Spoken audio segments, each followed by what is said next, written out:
Welcome to 2020. It's the first video I make this year. Hopefully more, but I'm trying to do a diffuser in the back of my car. It's the universal one, and it's by Icon Motorsports.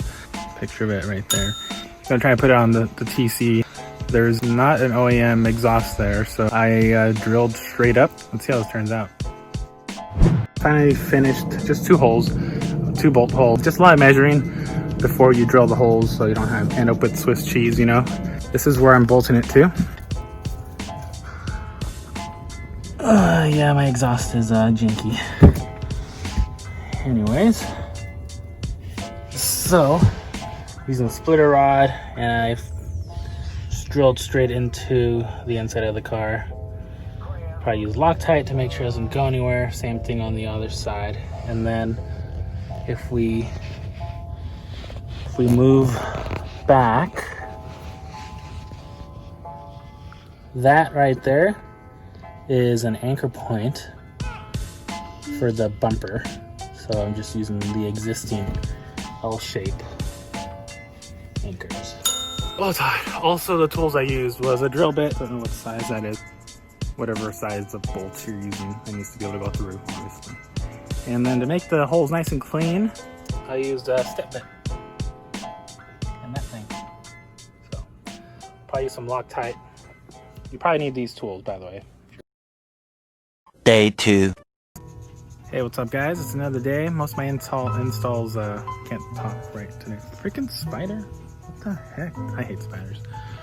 Anyway, yeah, it's day 2, and got it mounted where I want it. It's 4 points. I'm gonna probably do some more brackets. I wanted it mounted to the chassis of the car rather than the bumper, in case I have to take the bumper off for whatever reason. I'm looking at it right now. It looks pretty straight. I measured like a lot. If you remember, I had a 4th brake light. It's kind of this Amazon one. Again, I'll link it right there. Super cheap, easy to install. And I still want to run that through, like in the middle of the diffuser. But if I have to take the diffuser off, I want to be able to unplug that brake light since it's going to be mounted onto the diffuser. I have some extra HID wires that I'm going to just repurpose, cut them up, solder them in so that I'm able to extend the wire. Here's my soldering tool.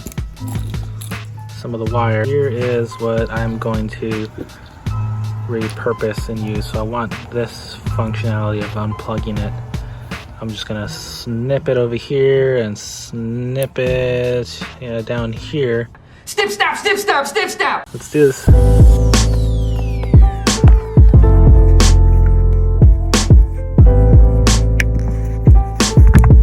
Alright, those are the wires for those. Looks like there's a solid red one for brakes, and then there's the other red one for when you just turn the lights on, and then obviously black for ground.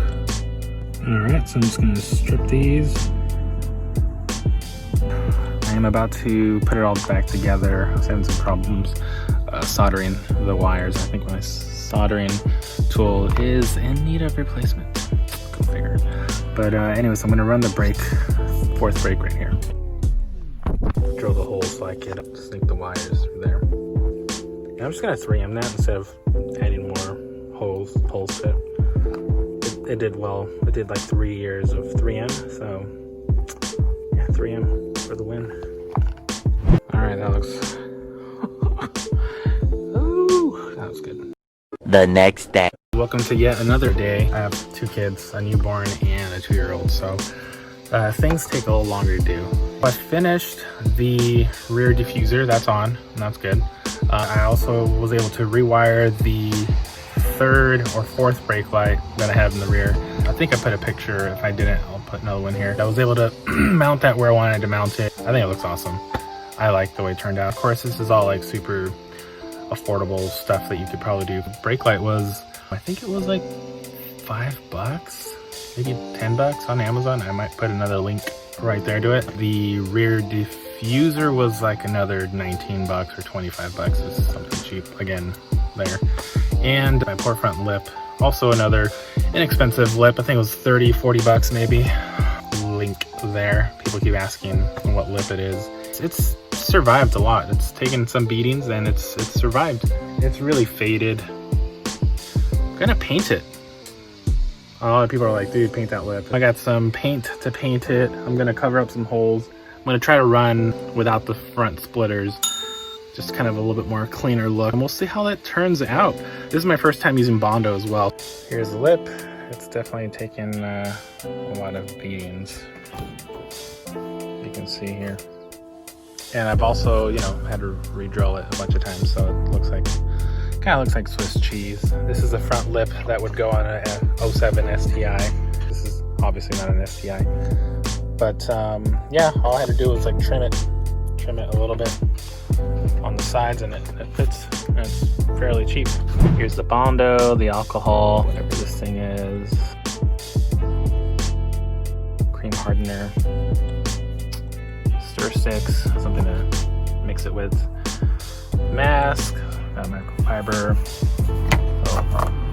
putty. Just gonna do this. Looks like it's paint and primer. I was a little worried I didn't have primer with me, but looks like it's gonna work. All right, here is the Bondo. Gonna go ahead and mix these and get it going. All right, just hit it with a little base coat, kind of a first layer, just, you know, not too heavy so there won't be any drips.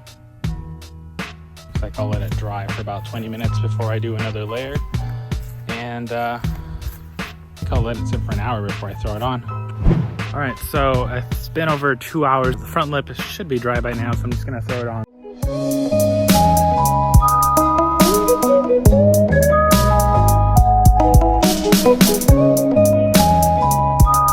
Those are literally all the screws that hold that lip in there.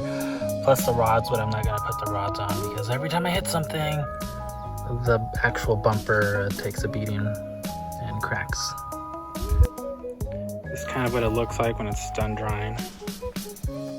I like it for cheap, whatever. The hole's covered up, that's all that matters. A few moments later. I decided to take the car out to a little spot where there wasn't very many people and some pavement. So you guys to see what the final results were. Got the front lip on and repainted. And then I did the rear diffuser with my brake light again, kind of relocated, but I think it was cool. Anyways.